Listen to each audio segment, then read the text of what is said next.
Muy buen día, amigos de YouTube, amigos de Facebook, amigos y amantes de la historia.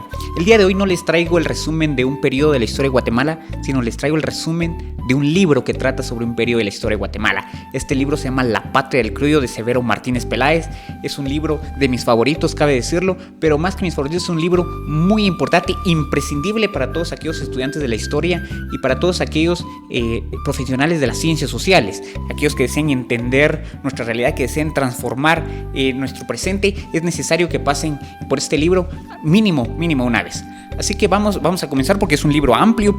Hay que entender que el libro fue escrito por el doctor Severo Martínez Peláez, que él nació en 1925 y murió en 1998, un quetzalteco igual que su servidor, que escribió el libro a través de una perspectiva del materialismo histórico. El materialismo histórico es un paradigma, es una perspectiva filosófica, ideológica, que tiene sus propios términos y tiene su propia metodología. Así que si nosotros podemos entender y estudiar un poquito sobre el materialismo histórico, nos va a ayudar a apreciar y a extraer mejor la riqueza de este libro.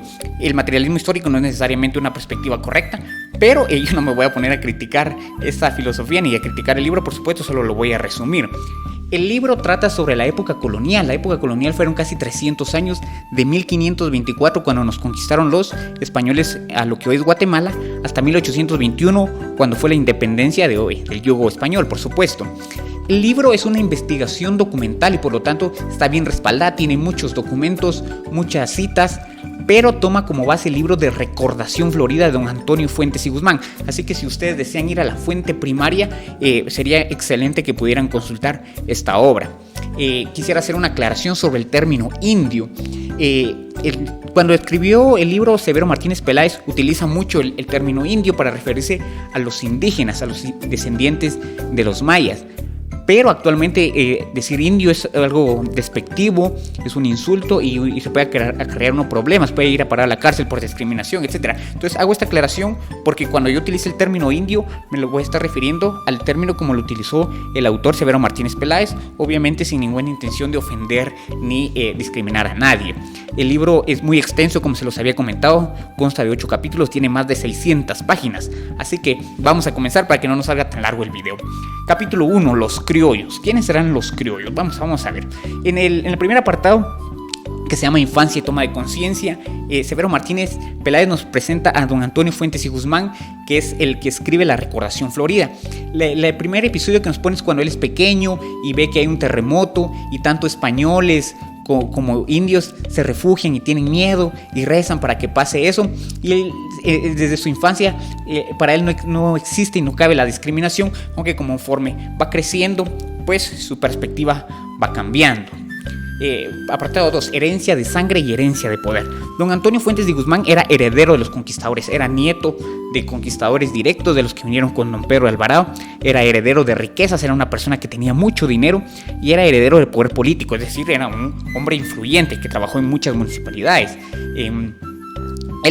Severo Martínez Peláez nos presenta esto porque nos va a presentar la perspectiva de Antonio Fuentes y Guzmán como una persona que es rica, que tiene poder político y que fue heredera de los conquistadores. El prejuicio de la superioridad hispana. También se nos presenta que hay 2 tipos de criollos. ¿Quiénes son los criollos? Bueno, empecemos con esto. Los criollos son hijos de españoles, pero que no se mezclaron con otras etnias, no se mezclaron con los indios, no se mezclaron con negros. Entonces los criollos se consideraban puros, se consideraban españoles porque eran descendientes de los españoles. Pero existían 2 grupos de criollos, 2 camadas de criollos, por decirlo de alguna forma. Los criollos originales o los criollos viejos, que eran descendientes directos de los primeros conquistadores, y la segunda camada de criollos que eran hijos de españoles, pero que españoles que vinieron posteriormente. Recordemos que es un periodo de 300 años, y en esos 300 años vinieron muchos españoles, y los hijos de esos españoles también se consideraban criollos porque no se mezclaron, pero no eran descendientes directos de los conquistadores. Entonces, don Antonio Fuentes y Guzmán no le gustaba que existieran estos nuevos criollos. Entonces, más o menos de eso se trata un poquito el libro. La cuarta parte del primer capítulo se llama La superioridad de los conquistadores y nos habla de Severo Martínez Peláez que los españoles efectivamente eran superiores a los indios, a los mayas. Culturalmente eran superiores porque habían recibido influencia del mundo árabe, por muchos años, tenían caballos, dominaban los metales, manejaban la pólvora, eran expertos en la guerra. Entonces, según Severo Martínez, sí eran superiores. 5. La conquista como fenómeno económico. Entonces, esa superioridad tecnológica les daba una superioridad cultural y por lo tanto les daba una superioridad bélica. Y esa superioridad bélica era lo que los permitía esclavizar y someter a la servidumbre a los indígenas. Ahora, hay que tener en cuenta que no solo fue una conquista bélica, no solo fue una conquista militar, también fue una conquista económica y una conquista ideológica. ¿Por qué conquista económica? Porque muchos mayas, muchos indios no se sometieron al dominio español hasta que empezaron a quemar sus milpas, sus plantaciones, entonces no tenían alimento, no tenían provisión. Entonces muchos indios prefirieron someterse al dominio español antes que quedarse sin qué comer. Entonces fue una conquista económica, dice Severo Martínez Peláez. Y también fue una conquista ideológica porque junto con los conquistadores pues venían los curas que traían la religión oficial, que era la religión católica, y querían obviamente que se sometieran al catolicismo. Entonces quitaron sus ídolos, quitaron sus dioses. Entonces Severo Martínez dice, bueno, fue una conquista bélica, pero también fue una conquista económica y fue una conquista ideológica. Hay que tomar en cuenta eso. 6. Clase dominante a medias. Hay que tomar en cuenta que cuando los reyes españoles, la corona, que vamos a referirnos en ese término, la corona, permitió que los conquistadores actuaran libremente y que colonizaran como quisieran. Pero conforme fue pasando el tiempo, pues entonces la corona empezó a intervenir más a través de una organización política que se llamaba audiencias. Entonces la audiencia era la máxima autoridad del reino de Guatemala, que en aquel entonces comprendía casi lo que es Centroamérica junto con Chiapas. Entonces la audiencia del reino de Guatemala era la autoridad española, representaba el poder de la corona. Y obviamente esto se venía a entrometer con los ideales, con los planes de los conquistadores. Entonces había un enfrentamiento entre las audiencias que representaban el poder de la corona y los ayuntamientos que representaban el poder criollo. Entonces entre ellos no mucho se llevaban en algunas ocasiones, aunque en otras pues les iba de maravilla. Motivaciones de la recordación florida. Bueno, Severo Martínez nos dice que don Antonio Fuentes y Guzmán escribió este libro por algunas cositas, pero especialmente porque él amaba su patria. Y la patria en aquel entonces era algo muy lejano, porque estábamos hablando muy lejos de la independencia, pero él se sentía que esta tierra le pertenecía. Entonces él, para defender esa tierra que le pertenece, defenderla de quiénes, defenderla de los nuevos criollos, defenderla de la autoridad española, él escribe este libro en forma de defensa. Cabe decir que en la última parte de este capítulo, la defensa del patrimonio y nacimiento de la patria, el indio y la tierra son parte de su dominio. Entonces para ellos, para Fuentes y Guzmán, tanto el indio como la tierra le pertenecen y no tienen ningún otro papel que jugar. Y aquí termina entonces el primer capítulo, que nos habla introductoriamente de quiénes eran los criollos, y como eran herederos, eran ricos, pues tenían esa perspectiva donde el indio y la tierra era un elemento más, sin mucha relevancia y mucha importancia. El capítulo 2 se llama Las dos Españas, y hay que entender a qué se refiere con las dos Españas.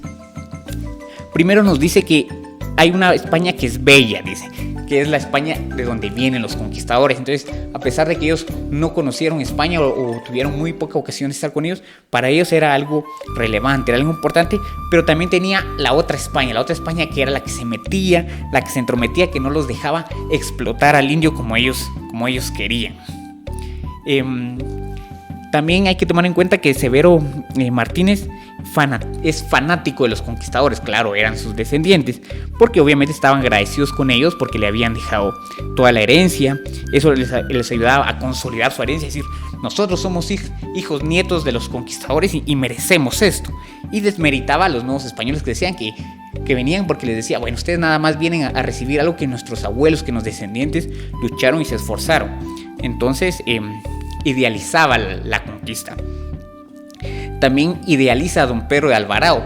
En muchas ocasiones en su libro exalta la figura de Pedro Alvarado, pero no toma en cuenta que Pedro Alvarado pues hizo muchas atrocidades, fue muy cruel, incluso fue juzgado en México y en España por ser muy cruel, por ser muy malvado. Pero para don Antonio Fuentes y Guzmán, eso no era importante. Él lo que quería era exaltar la figura del conquistador. Hay que tomar en cuenta que no solo fue don Pedro Alvarado, fueron todos los conquistadores. Fue una etapa muy brutal de la historia de Guatemala. Cuando los primeros colonizadores vinieron, se empezaron a repartir la tierra y los trabajadores. Esto se le llamó repartimiento. Y se le empezaron a encomendar a los indios para evangelizarlos, para catolizarlos. Eso era parte de la conquista ideológica. Y eso era una forma sosegada de esclavitud. No era una esclavitud legal para decir, bueno, son mis esclavos, pero una forma de esclavizarlos sin decir que fueran sus esclavos. Aparte existía un requerimiento que se llamaba Palacio Rubios, que era una institución que permitía esclavizar a los indígenas o a los indios que no se sometían de forma pacífica. Es muy interesante hablar sobre eso. Entonces sí existía la esclavitud legal y existía la esclavitud virtual. La corona española siempre recomendaba que los españoles se contuvieran, que los conquistadores no fueran tan brutales, pero les daba libertad. Tampoco era de que los estuviera detrás de ellos, así muy pendientes de que los cuidaran. Hay momentos donde vienen los defensores de los indios. Esta defensa fue hecha por la Iglesia Católica, pero especialmente por los dominicos. Los dominicos fueron los que se encargaron de defender de esta explotación, de esta crueldad que estaban sufriendo los indios. Y para ello utilizaron dos argumentos. Primero, el de la humanidad, decir, bueno, ellos son humanos, están sufriendo. Pero también presentan un argumento económico. Le dicen al rey, mira rey, fíjate que estos conquistadores están brutalizando y están explotando al indio, cuando estos indios podrían ser vasallos tuyos y ser tributarios tuyos y podrían darte un tributo, un impuesto. Entonces si tú los dejas libres, pues ellos te van a poder tributar y te va a ganar. Entonces a la corona le gustó y en 1542 establecen las leyes nuevas. Entonces dice la corona española, bueno, conquistadores, ustedes ya conquistaron, pero desde ahora en adelante no va a haber más esclavitud, está totalmente prohibida, ya no va a haber la encomienda, vamos a restringir la encomienda no va a ser heredera, es decir, ustedes ya no les van a pertenecer a los indios, no pueden obligar a los indios a trabajar, no va a existir más el trabajo forzado, está prohibido que los maltraten y ya no van a pertenecer a ustedes, van a ser vasallos del rey y me van a tributar a mí. Eran las ideas de las leyes nuevas. Pero obviamente a los conquistadores y a sus descendientes no les gustó, entonces empezaron a amenazar. Bueno, si nos mandas aquí y nosotros vinimos a arriesgar nuestra vida y ahora nos quitas a los indios y a la tierra que nosotros tanto nos costó conquistar, entonces nos regresamos a América y ya estuvo. Nos regresamos a España y ya estuvo, dejamos todos aquí. Entonces hubo una especie de negociación. Entonces los criollos aceptaron decir, bueno, los indios ya nos van a ser nuestros esclavos, y la corona se dio a decir, bueno, está bien, que los indios trabajen para ustedes de forma forzosa. Entonces no eran esclavos, pero sí están obligados a trabajarles para aumentar obviamente su riqueza, ¿sí? Fue una especie de tira y jala. El capítulo 3 se llama Las dos Españas, que es continuación de la primera, y nos habla de la encomienda como una institución, una nueva encomienda. Entonces los indios debían de pagarle a los conquistadores, debían de tributarles porque eran los que habían perdido y habían sido sometidos. Entonces, a cambio, como parte del botín, los indios tenían que pagarle un impuesto a los conquistadores y ese impuesto se llamó la encomienda. Obviamente los hijos y los nietos de los conquistadores querían que este impuesto, que esta encomienda fuera heredada, y la corona no quería. Pero a pesar de que no era legal, sí se fue heredando, y a través de cierta corrupción, de ciertos artilugios legales, pues se permitió que la encomienda fuera heredera. Entonces cada nueva generación iba a recibir esta encomienda de parte de los indios. Esto también ocasionó corrupción porque se supone que esta encomienda era un impuesto que se les daba a los conquistadores y a su familia como premio de haber conquistado, de haber arriesgado su vida. Pero lo que pasaba es que venían nuevos españoles, venían por bandadas, y ellos también recibían, ya venían de parte de la corona, de parte de las autoridades, recibían la encomienda. Entonces a esto era lo que no le gustaba a Fuentes y Guzmán, y por eso escribe La Recordación Florida, porque entonces venían nuevos españoles que recibían esta encomienda cuando, según él, no la merecían. Entonces Esto fue motivo de mucha corrupción y la audiencia, que era la autoridad de la corona, pues daba estas encomiendas y a los criollos no les gustaba y había una riña entre ambos focos de poder. También aparece el sínodo. ¿Qué pasaba con el sínodo? Lo que pasa es de que los conquistadores y sus familias tenían la obligación de cristianizar, de evangelizar, de que los indios se doblegaran a la religión católica. Pero este trabajo no lo hacían ellos, obviamente lo hacían los curas, lo hacía la iglesia. Entonces la iglesia decía, bueno, nosotros vamos a hacer este trabajo, pero ¿qué vamos a obtener a cambio? Entonces necesitamos que nos paguen. Entonces se estableció un impuesto que los conquistadores tenían que pagar a la iglesia, que se llamaba el sínodo, a cambio de que ellos mantuvieran tranquilos a la población. Su idea era que los evangelizaran, pero en la práctica era que los tuvieran sometidos, que estuvieran tranquilos. Los doctrineros entonces eran los que eran de la iglesia católica, que se encargaban de ir a las iglesias, a los pueblos de indios a enseñarles, ¿verdad? Existían dos tipos de doctrineros: los que vivían permanentemente en los pueblos y en las villas, y los que ocasionalmente, cada semana, cuando podían, iban a los pueblos y a las villas a hacer las misas, ¿verdad? Entonces a ellos se les llamó doctrineros. En la Recordación Florida también nos cuenta Fuentes y Guzmán de que existían criollos pobres, es decir, descendientes de españoles de que por mala administración, obviamente, pues se convirtieron pobres. Pero cuando habla de pobres no se refiere a pobres como los indios, es decir, que estaban sometidos y que apenas tenían que comer. No, simplemente eran pobres desde la perspectiva de Fuentes y Guzmán.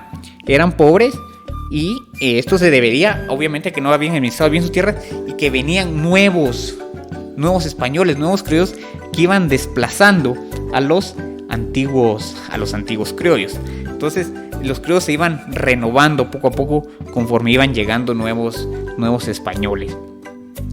En la parte 7 nos damos cuenta de que los criollos antiguos, los criollos descendientes de los conquistadores, no les gustaba que vinieran estos nuevos españoles, les decían los advenedizos. Y los españoles nuevos que venían, pues tampoco les agradaban los antiguos criollos y les decían medio indios de forma despectiva. Entonces había un roce entre ambos grupos, aunque al final pues se terminaban mezclando en una sola casta, en una sola clase social. Los nuevos españoles obviamente se sentían superiores, porque primero venían con privilegios, es decir, ya les habían dado encomiendas y les daban repartimientos para que pudieran vivir. También venían con las nuevas autoridades, es decir, por cada nueva autoridad que venía mandada de la corona española, pues también se traía a sus amigos y traía a sus familiares. Entonces también traían poder político. Y miraban a los criollos que ya estaban aquí establecidos como personas de carácter débil. Primero porque eran engreídos, ellos se creían los hijos de los conquistadores, se creían muy superiores y aparte eran unos haraganes porque no hacían nada, no trabajaban, los que trabajaban eran los indios.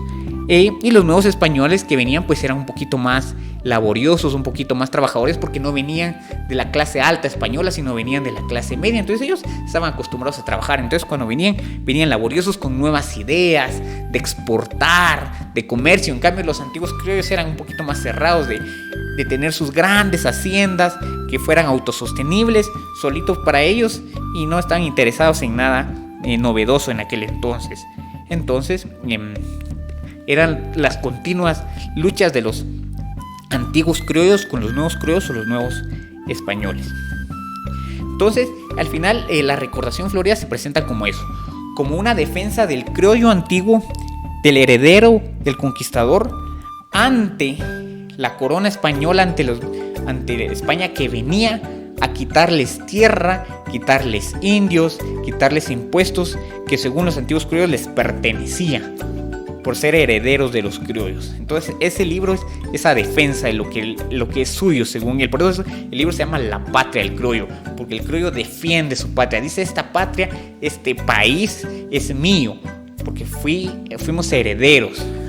A nuestros abuelos les costó, entonces es nuestro y los demás no tienen derecho a poseer algo de eso. El capítulo 4 se llama Tierra Milagrosa y Fuentes y Guzmán habla de que la tierra es muy bonita, que todo es muy precioso, pero eso, los indios no son parte de, no les pertenece esa preciosidad, y él dice que es bonita porque la está defendiendo, obviamente. Y habla de la tierra porque en aquel entonces la política agraria colonial permitía el latifundismo. ¿Qué significa esto? Significa que el rey daba tierras. El primer principio que debemos de conocer se llama señorío. Señoría significa que el señor de la tierra era la corona, era el rey. Entonces toda la tierra conquistada, toda Guatemala, digamos, todo el reino de Guatemala, toda Centroamérica, era del rey. Entonces él era el que la cedía a quien él quería, y toda la tierra que no era cedida, que no tenía dueño, seguía siendo el rey. Entonces él podía darla a quien quisiera. Entonces este rey daba tierra como aliciente, como premio, como estímulo para que nuevos españoles vinieran a conquistar. Y pues obviamente cedía grandes proporciones de tierra porque él no le habían costado nada, y para él no era un problema dar algo que ni conocía personalmente, pues porque él estaba muy lejos. Entonces daba esta tierra.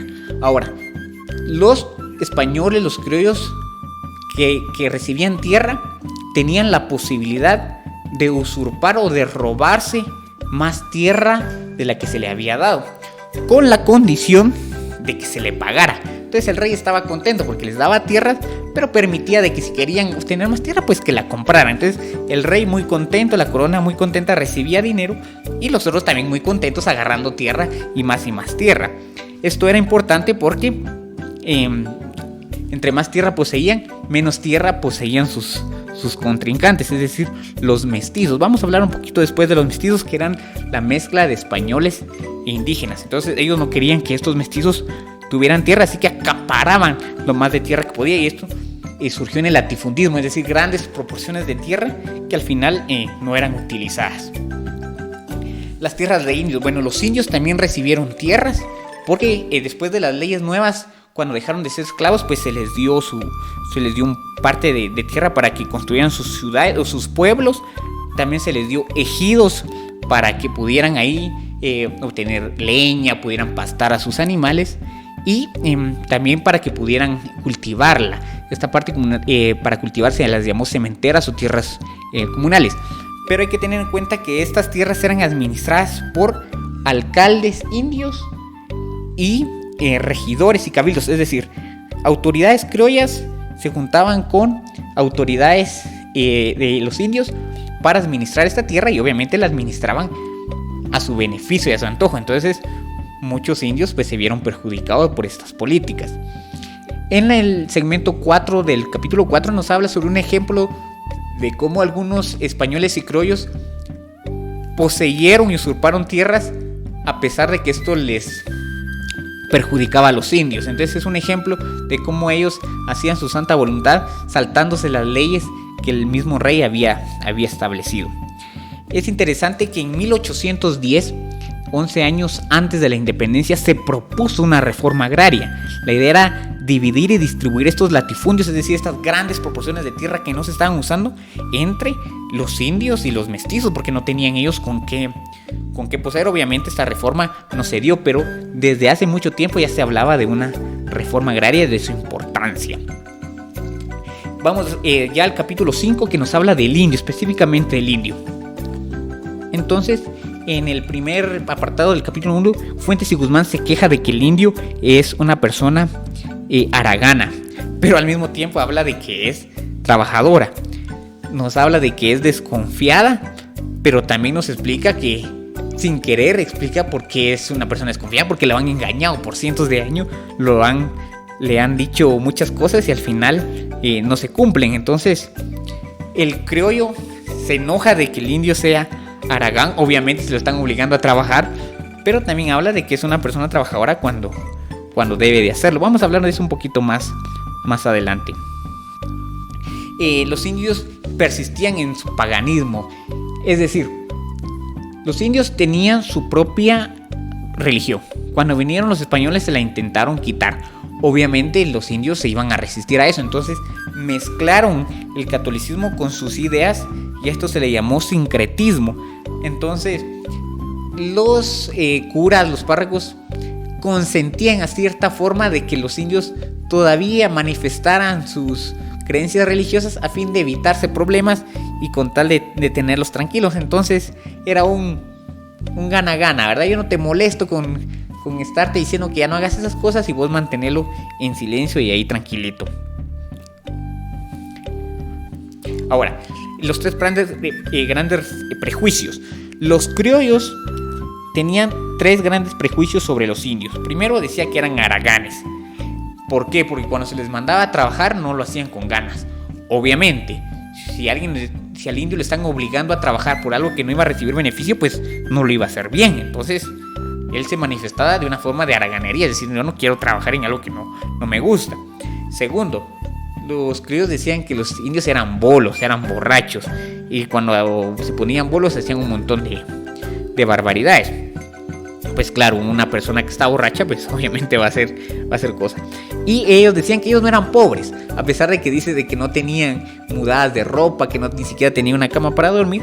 Ellos decían que los indios realmente no eran pobres y que estaban conformes con su situación. Era la perspectiva que tenían los criollos. Ahora, la pretendida organizaría como resistencia. Es lo que yo les decía, la haraganería que manifestaban los indios era por no trabajar en algo que no les producía beneficio. Es decir, si a mí me mandan a trabajar y no me iban a pagar o apenas iban a pagar, pues no le iba a echar ganas. Si tenía que trabajar por algo que después iba a tener que pagar de tributos al rey y al encomendero, pues tampoco le iba a echar ganas. Y si me daban un pedazo de tierra comunal, al final el alcalde indio se iba a quedar con el plusproducto, con el beneficio, y yo tampoco iba a ganar nada. Entonces el indio no tenía ganas de trabajar porque definitivamente no recibía nada a cambio. Entonces era una forma de resistirse al dominio. También los criollos decían que el indio era muy desconfiado, que cuando se les quería ayudar eran así muy, muy incrédulos, que no creían. Obviamente porque habían sufrido de muchas burlas y muchos engaños de parte no solo de los criollos, de los españoles, sino también los mestizos. Aquí nos habla de un ejemplo de un cura que se enteró de que habían una mina de oro y se ganó a los indios para que le dijeran, y después los traicionó y ellos sufrieron por haber revelado esa información. En algunos momentos los criollos defienden a los indios y les dicen, es que ellos están muriendo de viruela y la autoridad no hace nada, no actúa como debería. Pero esta defensa es porque no querían que se acabara la mano de obra, es decir, quienes le trabajaban, quienes los hacía ricos. Entonces obviamente él los estaba defendiendo no porque fueran humanos, sino porque eran su fuerza de riqueza. Y de último, pues comenta Severo Martínez que el indio, desde la perspectiva del criollo, no era más que un trabajador que le producía riqueza, nada más. Para él no era un humano, simplemente era un elemento que le producía riqueza. Y vamos con el capítulo 6. El capítulo 6 es el más largo del libro, abarca casi un tercio de todo el libro, así que vamos a avanzar. Los primeros mestizos. Los mestizos dijimos de que eran la mezcla entre españoles e indios. Los primeros mestizos, los primeros hijos de los españoles con las indias, por decirlo de esta forma, eran personas que no recibían herencia. Obviamente porque habían sido producto de violación, no eran reconocidos, están fuera del matrimonio, entonces no heredaron. Los primeros mestizos tenían buena constitución porque eran hijos de españoles que eran conquistadores e hijos de indias de que no habían sido sometidas por varios siglos. Entonces eran indias sanas, fuertes, incluso de la nobleza. Entonces eran mestizos fuertes. Pero estos mestizos pues fueron creciendo, se fueron multiplicando muchísimo hasta ser mayoría en el país, que es lo que somos la mayoría de guatemaltecos, somos mestizos. A los mestizos se les prohibía vivir en los pueblos de los indios, pero no hacían caso porque eran muchos y no tenían dónde vivir. Eran hombres libres, al contrario de los indios, es decir, no tenían por qué, no estaban obligados a trabajar, pero por lo mismo no tenían trabajo. No tenían trabajo porque se estaban multiplicando mucho, las fuentes de trabajo eran pocas, había un lento desarrollo económico y había un bloqueo económico, es decir, los criollos y las autoridades no están interesados con darles tierras para trabajar. Y después siguen otro tipo de mestizos, otro tipo de mezclas. Luego vienen los negros que son traídos a a América, se mezclan con los indígenas y de ellos salen los mulatos, los negros también se mezclan con los españoles y salen los zambos, y toda esta mezcla de razas, de etnias, es lo que posteriormente se les va a llamar ladinos. Entonces vamos a tener a los criollos como descendientes de los españoles, a los ladinos como todos aquellos que son mezcla de mezcla de mezcla, y los indios como aquellos que eran sometidos por el dominio español. Dice aquí, nos aclara Severo Martínez, que ellos no eran clases sociales sino capas, y hace una explicación para acomodar esto desde una perspectiva del materialismo histórico. En el segmento 3 del capítulo 6 nos habla de los esclavos negros. Ellos fueron traídos porque había una sobreexplotación de los indios. Los indios se los estaban acabando, los estaban extinguiendo por las fuertes cargas de trabajo. Entonces mandan a traer negros para que hagan esos trabajos rudos, y también porque tenían miedo de que con las leyes nuevas pues los indios iban a ser trabajadores libres, entonces no iban a tener como que incentivarlos a trabajar, entonces mejor trajeron esclavos negros. Conforme se dio lo del repartimiento y la encomienda que ya obligaron a trabajar a los indios, entonces se dieron cuenta de que los negros ya no eran necesarios, entonces empezaron a gestionar para que ya no trajeran tantos negros al país, pero sí los trajeron, especialmente en Honduras y en Nicaragua, donde se establecieron.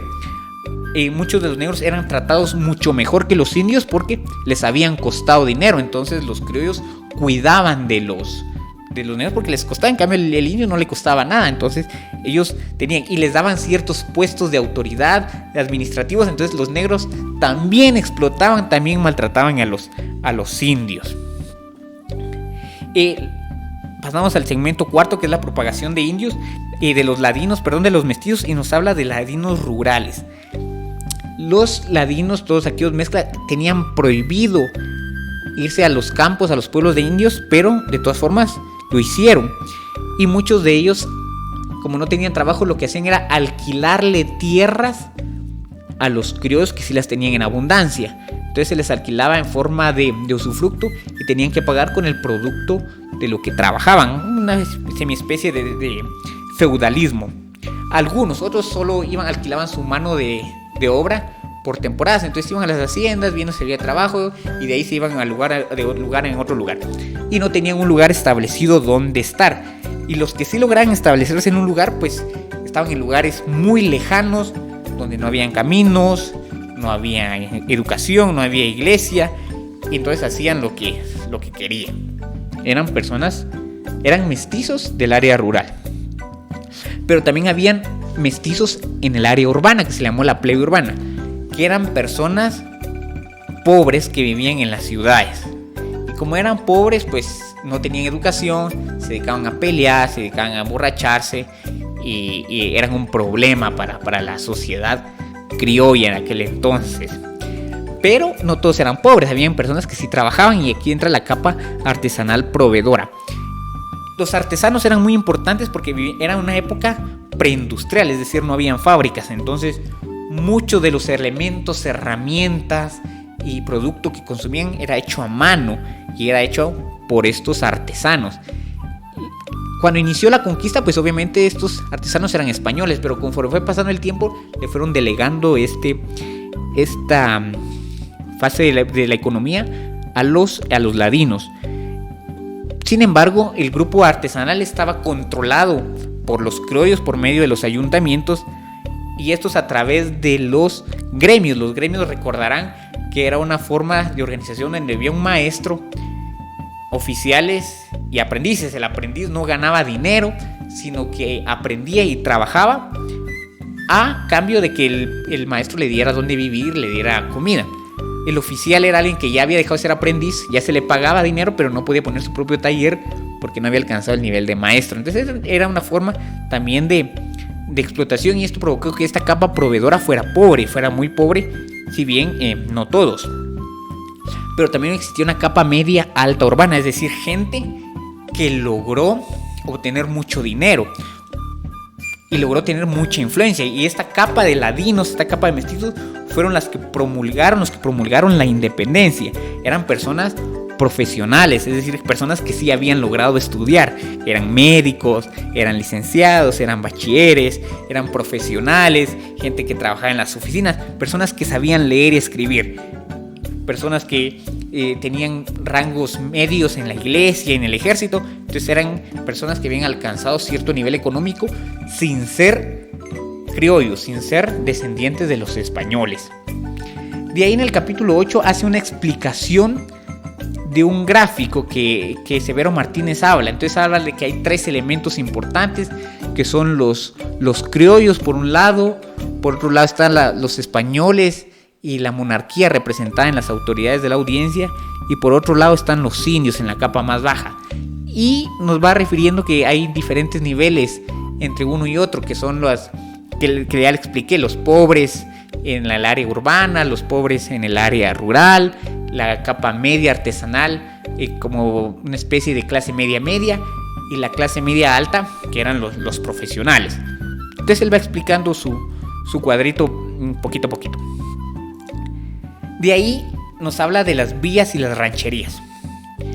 La corona había establecido que los criollos y los españoles iban a vivir en las ciudades y los indios en los pueblos, y los mestizos iban a vivir en las villas, es decir, habían que construir villas. Pero a pesar de que existía la ley, no se construyeron villas, ni mucho menos se les dio tierra de cultivo. Esto se dio porque los criollos querían acaparar tierras.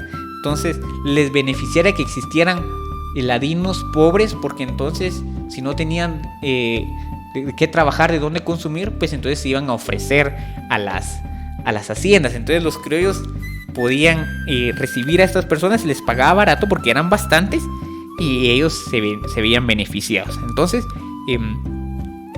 a pesar de que la ley establecía que hubieran villas, no se construyeron villas, y las que se construyeron, muchas fueron por iniciativa privada. Esto surgió también rancherías, es decir, los criollos en sus grandes haciendas, en sus grandes terrenos, permitían que se construyeran rancherías, es decir, mini poblados donde vivían los ladinos, y era un lugar donde no llegaba la autoridad porque era propiedad privada. Entonces se crearon mini pueblos de ladinos en las haciendas donde trabajaban, como una especie de feudalismo, como ya le había comentado.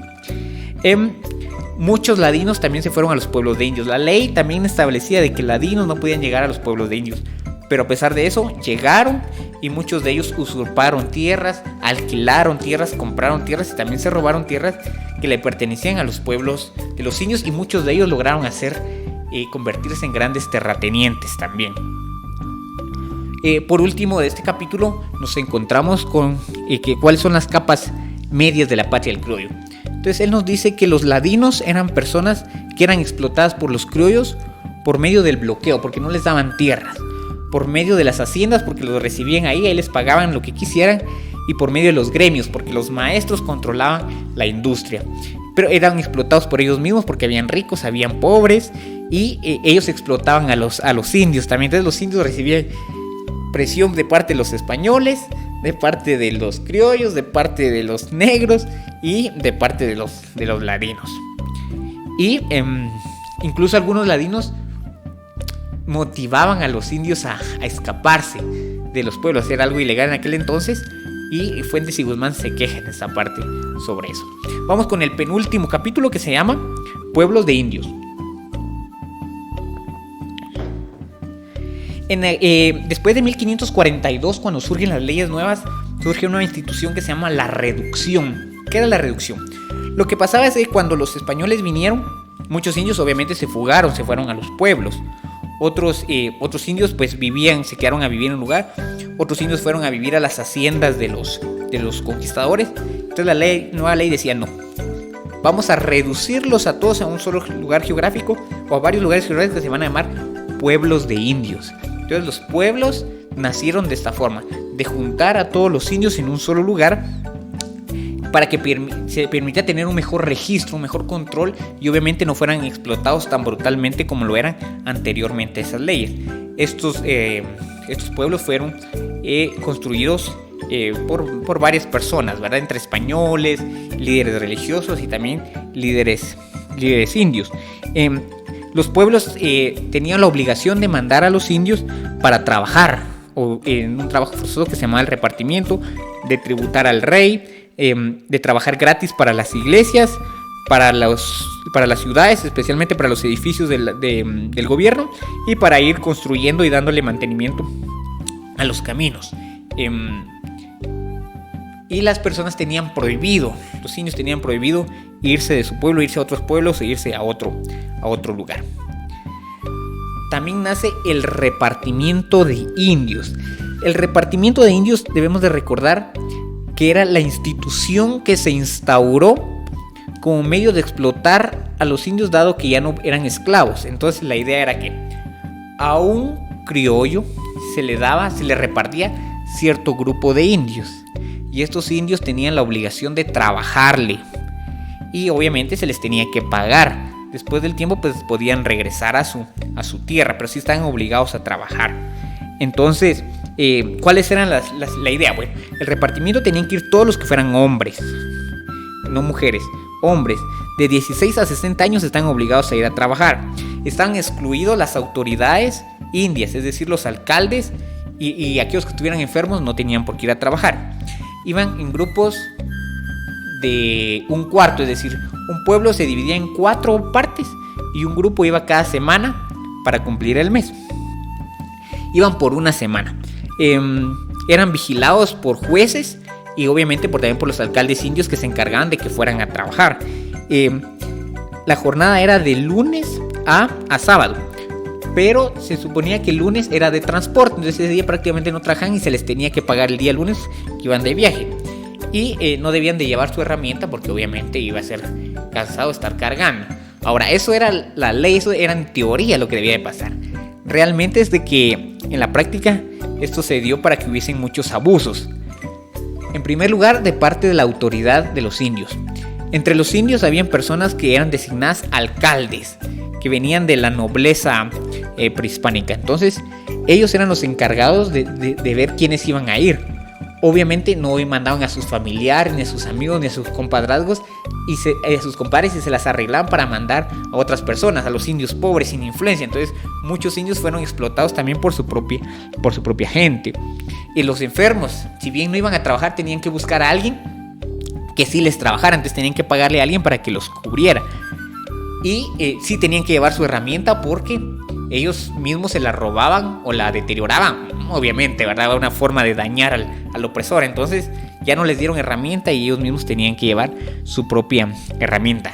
Se les maltrataba para trabajar, a pesar de que lo prohibía la ley, pero no les quedaba otra cosa porque obviamente no iban a trabajar gratis ni de buena gana, entonces se les maltrataba.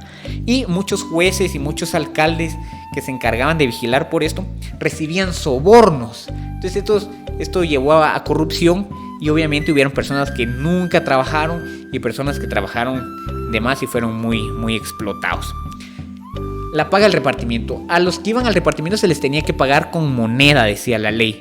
Es decir, no se les tenía que pagar con productos. Pero a pesar de que lo decía la ley, pues la gente no lo cumplía. Entonces se les pagaba con especias, con productos. Y esto era motivo de que obviamente también hubiera un chanchullo, de que hubiera trampa. Entonces se les pagaba como el criollo quería, como el criollo se les daba la gana. Y a veces se les pagaba con moneda, pero era moneda desvalorizada que venía de México y de Perú y que al final no valía. Entonces era una forma de explotación. Se supone que se les debía de pagar día a día o por semana, pero los criollos se las encargaban para pagarles por tarea o por destajo, pero les ponían tareas tan grandes que no acababan en un día. Entonces un trabajo que lo acababan en 2 días, no se les pagaba 2 días, sino solo un día porque era la tarea que había cumplido un día. Era una forma de explotación terrible. En 1667 se limitó el repartimiento. Ya no era para trabajar de todo lo que quisieran, sino solo podían ir los indios a trabajar en cuestiones que produjeran alimento. Y también se transformó, ya no iban una vez cada mes, sino por temporadas, en la época de mayor trabajo. Entonces ya no se iba cada mes, sino se iba por temporadas. Esto obviamente era beneficioso para los criollos porque tenían a los indios cuando lo necesitaban, y era perjudicial para los indios porque no podían trabajar en sus tierras cuando era el momento, cuando era la temporada de trabajar. Esta forma de trabajo, de explotación, era era muy terrible y hubieron muchas formas en que los criollos atormentaban a los indios pobres. Primero sofocaban cualquier manifestación de rebeldía, es decir, el primero que se rebelaba le daban látigos. Existía la nobleza india, es decir, los mismos alcaldes se prestaban para eso, y entre todos los estratos, como habíamos hablado anteriormente, se metían a los indios. Los indios entonces eran pobres, eran ignorantes y eran supersticiosos, pero todos esos elementos no eran suficientes para someterlos. Siempre era necesario el miedo. Entonces tenían la amenaza constante de que si no trabajaban, los latillaban, los maltrataban. También existieron otras formas de repartimiento, como el repartimiento de mercancías, es decir, que las autoridades obligaban a los indios a comprarles ciertos productos, aunque ellos no quisieran, que fueran de mala calidad, aunque no les sirviera para nada, los obligaban a comprar esos productos. Incluso algunos monopolizaban cierto producto para que nadie más vendiera el producto y solo ellos. Era una forma en que ellos se hacían ricos. Y también en el repartimiento de hilazas. Se les daba hilos, se les daba material a las mujeres indígenas para que hicieran hilos. Y estaban obligadas a trabajar. Y obviamente si no trabajaban, pues se les castigaba con latigazos. Y se les pagaba. Si se les pagaba mal.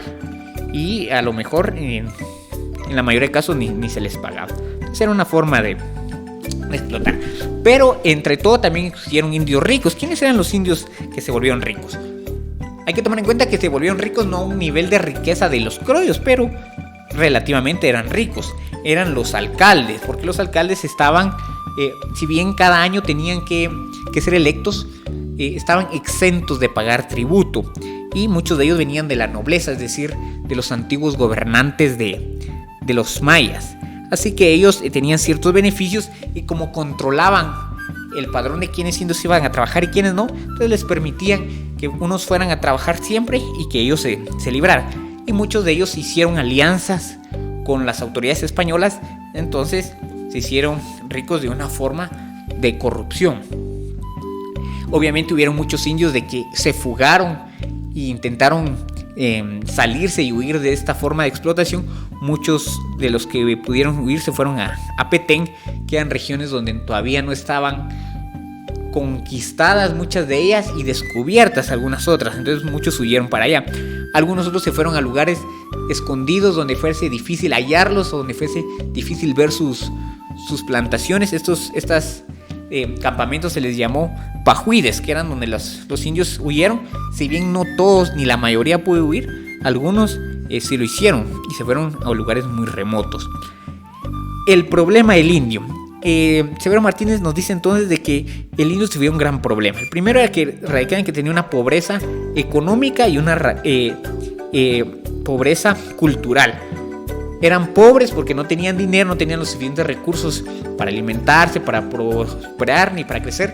Y eran pobres culturalmente, intelectualmente, porque obviamente no tenían educación, no tenían acceso a la educación. Entonces por 400 años los indios vivieron eso: pobreza material y pobreza cultural. Algunos hablan que la solución era ladinizarlos, pero no era la solución, obviamente, porque había muchos ladinos que también eran pobres e ignorantes. Entonces esa no era la solución. Y llegamos al último capítulo, donde Severo Martínez nos hace las últimas reflexiones. Lo primero que nos dice es de que ese sistema colonial siguió perdurando y sigue perdurando, según él, hasta la actualidad. Porque en 1821, cuando fue la independencia, esta forma de explotación, este repartimiento que después se llamó mandamiento, siguió funcionando. Y llegó en 1871 la revolución, la reforma liberal de Justo Rufino Barrios y Miguel García Granados, y se siguió fomentando esta forma de explotación. Fue hasta 1944 cuando se prohibió esta forma de explotación. Entonces él nos habla de que esta forma perduró y continuó. También nos habla que el indio es producto de la explotación y por lo tanto su cultura también es producto de esta explotación. Entonces no es una cultura propia, autóctona, genuina, sino que es una cultura proveniente de la explotación. Y nos pone un ejemplo: el idioma. El idioma, decía él, que fue una forma en que los indios, si bien lo utilizaron como resistencia para no aprender español, también fue una forma en que los curas utilizaron el idioma para tener el monopolio del control y de la interpretación de los indios. Entonces siempre se les necesitó para poder comunicarse con ellos. La vestimenta, también nos habla de que la vestimenta era una mezcla de materiales y técnicas españolas con indias, y que entonces no era un vestuario autóctono propiamente, sino que era una mezcla. Y por último nos habla del arte. También nos dice que el arte es una mezcla. Sus instrumentos, incluso sus bailes, provenían muchos de ellos de España, o muchas técnicas y materiales venían de España, entonces no son propias. Entonces no es algo que nosotros debamos de valorizar como algo autóctono, porque no lo es, dice Severo Martínez. De ahí nos aclara que la época colonial no fue una época feudal. Y hay que tener en cuenta que el materialismo histórico habla sobre que las sociedades van evolucionando en formas de producción. Y aquí no se dio eso. Entonces él, para adaptar un poquito, nos aclara de que no fue feudal, pero que habían ciertos elementos que se parecían a lo feudal, y que entonces podíamos más o menos encajar eso ahí. Por último nos habla de que nosotros no podemos estar en contra de los españoles, porque realmente no fue el pueblo español el que explotó. Realmente los que se beneficiaron de la explotación española fue una porción muy pequeña de España. Incluso muchos españoles se vieron afectados, porque cuando llevaron las riquezas de América a España, esto provocó un desajuste económico que perjudicó a los que estaban perjudicados. Entonces España como tal no fue beneficiaria, sino solo algunos elementos.